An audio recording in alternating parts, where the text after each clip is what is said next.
Hi అండి, welcome to tasty treat food blogs. వేసవికాలం వచ్చేసింది కదండి.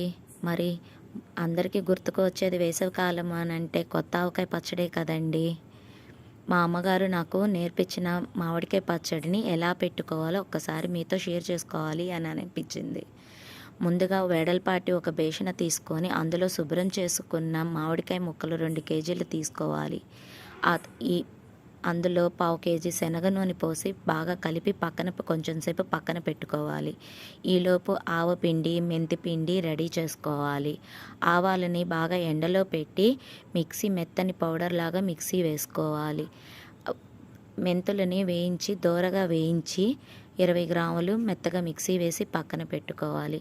కొంచెం సేపు తర్వాత ఉప్పు 250 గ్రాములు కారము, 200 గ్రాములు ఉప్పు, ఆవపిండి 250 గ్రాములు, మెంతిపిండి 20 గ్రాములు వేసి బాగా కలిపి ఇంకొక 1/2 కేజీ శనగ నూనె పోసి బాగా కలిపి పక్కన పెట్టుకోవాలి.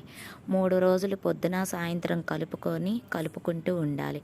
3వ రోజు మీకు నచ్చినట్లయితే వెల్లుల్లి రెబ్బలు 150 గ్రాములు శుభ్రంగా ఒలిచేసి శుభ్రంగా చేసుకున్న వెల్లుల్లిని 150 గ్రాములు కలిపేసి మనకి నచ్చిన సీసాలోనో జాడీలోనో పెట్టుకోవాలి. ఇది చాలా బాగుంటుందండి. మా అమ్మ నాకు నేర్పించింది. నేను మీతో షేర్ చేసుకుంటున్నాను.